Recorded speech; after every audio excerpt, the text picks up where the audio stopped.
Continuing here.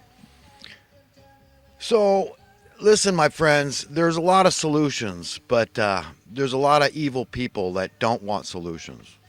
And that's for financial reasons. That's the motivation, that's the incentive. If you solve things that renders them irrelevant, whatever they're doing for society and getting paid for it. There's everybody in the private sector and all the government sectors, the proxies and the kind of sort of people out there. They have an incentive of keeping the problems intact if their job pertains to the problem. But I wanted to finish the sentence because I got cut out there. But listen, there's going to be a point in our lives, all of our lives, when we don't have any more time to decide the person we want to be. And whether we spent enough time making sure that that person is approved from on high, that we're sanctified, and that we are, going to be, we could be relatively certain, because we prayed and we've trusted God and said, you guide me, you lead me, you control my thoughts, my belief systems, my credos, my philosophies, my opinions on controversial issues, all that stuff, God. And when funky thoughts come through my head, like they all do, everybody gets funky thoughts. We think things that's unbecoming. Disassociate yourself. Say, yeah, thoughts come and go. Where'd it come from? I don't know. From that nebulous negative blob out there. Listen, I feel so grateful. My life has been so good my whole life. I've had such a good life. I've never been rich, but I've had a great freaking life, man. I've gotten by. I've never gone hungry. Any homelessness was brief in my life. And I just, I've lived on sailboats. You can be happy with very little. Believe me, my friends. Believe me. Okay, try it. Okay, a lot of people think they need all. Oh my God, I just feel so sorry for so many people, especially young ones I never knew. Struggle, the plight of the poor, working class. I feel so lucky. I'm just so lucky, but it's tempered. I think, God Almighty, but I don't want to feel lucky. As soon as I feel all grateful and fortunate and praising God and thanking God and feeling blessed and all this, I'm thinking about all those men and women out there, better men and women than me. I don't know. I don't know that they're not. These are the ones Jesus said, that's me out there on the street. Suffering unnecessarily, sometimes dying out in the cold, not criminals, or else they'd be safely ensconced behind bars with 3 hots and a cot at a cost of around, in California, they say over $100,000 a year per inmate per year. And I'm talking about fixing problems and solving things. You know how much crime would plummet? How much are you willing to pay for a kinder, safer, gentler society? Right here locally, we just had a guy, he robbed a gas station, got in a high-speed chase with the cops, ended up driving his car into a Home Depot. Apparently, he flipped it several times through the area. He had 2 innocent people that he took along on this melee of his, and he's dead, the guy that committed the crime. They didn't say if he died from the accident or if he was killed in the accident. But that could have been prevented. So if you're someone that's opposed to universal basic income and think I'm some kind of bleeding heart liberal, think again. My God, I'm trying to be found worthy and deserving of inheriting a better world, man. God, I want to be freaking. I want to be free to praise God and thank you and the blessings and the constant euphoria of just being right with God and man. By extension, and all of us doing what we want to do 24/7. Could you imagine what a departure from the current pattern, the paradigm we're dealing with now, where people are going to jobs they hate? It wouldn't be like that. Nobody, you're not doing nothing. You're not serving humanity in any way. No way. Don't you dare. Unless you're going to damn well enjoy it. Unless it's 100% your choice. It's what you want to do, and wild horses couldn't stop you from doing it. Could you imagine that? What a departure that is from the way it is now. That's what we could have. Money has no role. There's nobody around you that wants to get an advantage over you and steal from you. Could you imagine what we could do with the technology today? All this technology that God provided for us. How? He gave us a brain. And some of it's been used for evil. You take the nuclear bomb. You think that God, that's a wonderful thing. God had to witness this. Remember, we're making God, all of us, whether we're just comme say, comme ça, complacent, indifferent, okay, about the suffering of other human beings, or whether we're partaking. It's still, this is serious. We're all like guilty. We should all be ashamed of ourselves for allowing it. Well, I haven't gone so far as being crucified for speaking out against evil.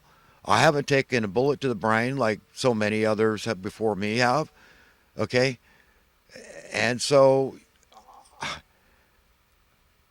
I feel guilty. I want to. I'm so tired of that. I've had to witness this for so long. And the good news for young people is that I firmly believe. I don't think I'd have the peace of mind I have right at this moment. I can't explain it, other than to believe that somehow God's finger is heavy on the elitists, heavy on the evildoers, heavy on these satanic dark forces that would enslave you forever, and it would just get worse and worse and worse. That's the thing. That's the key to it. Remember, America's a young country. They want us to be like the other south of the border countries. Okay? They want chaos problems all the time. They sit in their ivory towers, safe and away from it all, and control things. They want to solidify. They want to cement their gains. They do not want to lose. So this idea of a depression, they're walking this tightrope. I mean, we'll print as much money as we need, and we'll put it in the hands of our people. So you think you're going to win this game? We own the perpetual money printing right. That is wanton, vast, what I call satanic power. And only God can help extricate us from this mess. We've got to get on the right same page with God and say, God, what do you want me to do? How do you want me to speak? What do you want me to tell others? What do you want me to warn? What do you want me to do? Whatever you want, God, please just give me the courage to do it, because I want to go to a better world. I want you to find me worthy and deserving of going to a better world. I want to fight with every fiber of my being for justice, for fairness, for your will to be accomplished on earth. That's it. And just give me the courage to do it and stand up against these evil forces. That's the best we could do. Speak truth to power, and everybody else will listen. Try to bring them out of Babylon, out of confusion, out of ignorance on all these issues. You be very clear in your own heart and mind and spirit about these things by having an intimate, personal, one-on-one relationship with your owner who loves you. I mean, our values are supposed to be the same, one and the same. It's also simple. It's also logical that a child can understand it. That's the nature of God. So we are all without excuse for saying, well, it was just too complicated. I just couldn't figure it. I didn't get it. And, God will understand. No, we can't do that. No, you can't. Because all it takes, if you're being real and you say, God, give me the truth, the whole truth, nothing but the truth, guess what? Guess what? You're going to get it on your own. It didn't come from some man. It didn't come from me. It came because God gave you a brain. He gave us the wherewithal to invent all the stuff we have, all this technology. It came because God gave us a brain. Nobody created themselves. There's a lot of men in this world, though, that act that way. I'm a self-made man. If I can do it, anyone can do it. Also, well, what makes you think they want to do it? They think they're better than you because they're successful as defined by the world, a very narrow definition, but it's the one we all adhere to. All the universities, that's what it's all about, getting smarts, man, school smarts, so you can get that degree, so you can go out and make gobs of money, so that you could be successful. That's the driving force. So people get into these careers, pay a lot of money, but they might be totally unhappy and say, well, I wish I had done this with my life or that or the next thing. I mean, there's a billion things I wanted to do with my life. I still to this day am not sure what I want to do when I grow up. But I would like to innovate. I would like to contribute a lot. A lot. I really would. I hate the fact that it's always this is conflated with business and money and all this crap. That's the only drawback to having fun and just, working with other people to make ideas that you have in your head come, make them manifest and being available, because you might not be the only one that wants something that you came up with. And who gave you the brain to come up with an innovation? God did. And even if it's just a simple thing like a design improvement, that's still innovation. Say, yeah, okay, somebody else made the shovel, but guess what? I made a better shovel. And here's why, or for a specific purpose. See, there's all this refining that can also take place in the world of innovating and having great ideas. But, we're all capable of doing it. We all have a lot to give. So I know that's one of the things I would like to do, because I've got to contribute. I absolutely must serve my fellow man. I cannot be useless. And that's what we are. If we're not serving to some capacity, then we're not feeling appreciated. We're not feeling useful. We're not satisfied. We're not gratified.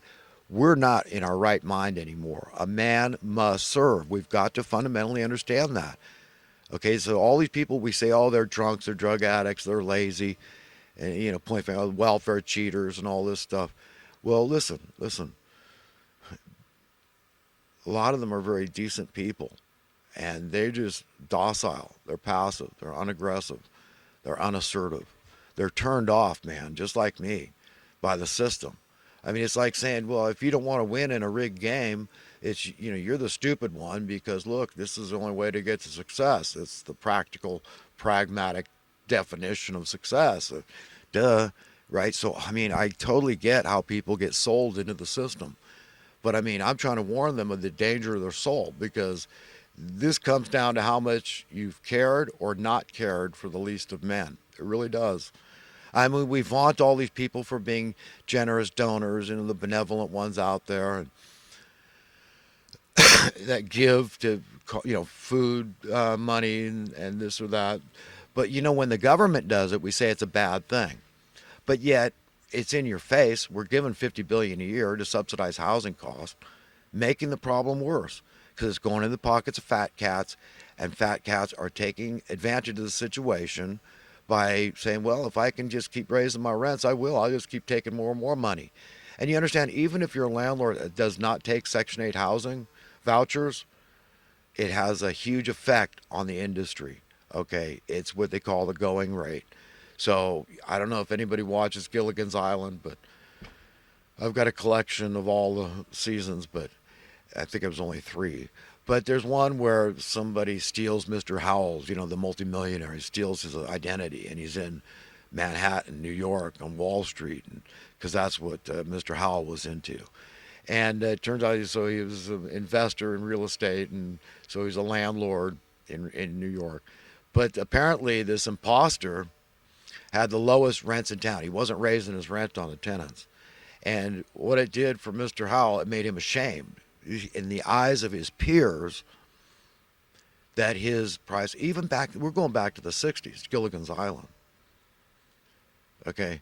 But he cried. So Mr. Howell, the real Mr. Howell, started crying, bawling tears because he was ashamed in the sight of his peers that he had the lowest rent in Manhattan. Interesting. So anyhow, friends, listen, I'm going to get on to some recent current events and other talking points I wanted to get into. But we've got to have the same values as God. And what are those values? You and I. We are God's precious treasure. You've got to let other people know that. I'm sure you're going to get blessed. And try to do something for people. I mean, you see somebody down and out. I mean, there's so many people out there. But try, ask them if they've got any money. If they don't, give them a few bucks. I mean, it's not hard. And best of all, the most important thing is to tell them you love them. And tell them that you're not the only one out there doing this, that there's other people that really care. And if they had their choice, if they were in positions of power and control in this world the way they should be, this would not be an issue. Nobody would be suffering wholly unnecessarily and dying out in the cold. There's no shortage of housing out there. There's a shortage of affordable housing. Do you understand? I've done the research on my own. And the statistics are staggering. Staggering. We've got tons of vacant housing in America. Tons. So you could house all the homeless men, women, and child and have tons of housing left over for sale or for rent. That's the reality, my friends. So I know my stuff. I've done my research. I know what I'm talking about on this issue of capitalism and what defines it. What are the hallmarks of true capitalism and what aren't? So, friends, while we value money highly, and it's very normal, I mean, it's ubiquitous, right? It's universal. We all value money. I mean, what kind of fool wouldn't? God understands it, and thank God he does. But it's got to be a confession to say, yes, we all love money for very practical, logical, reasonable cause. Okay, but we also, the righteous hate money. It's been devastating all through history. It was an invention by evil men, okay? And it's caused horrible chaos, misery, unnecessary, invented misery and suffering. Violence, wars are fought for profit. I mean, does it get worse than that, where innocent men, women, and children are maimed and killed in the name of the almighty dollar? And yet we all have to confess we love it. Well, I got it. It did this for me. King Solomon is said to be the wisest man in the world. Okay, he said money is the answer for everything. So it's not like I don't get it.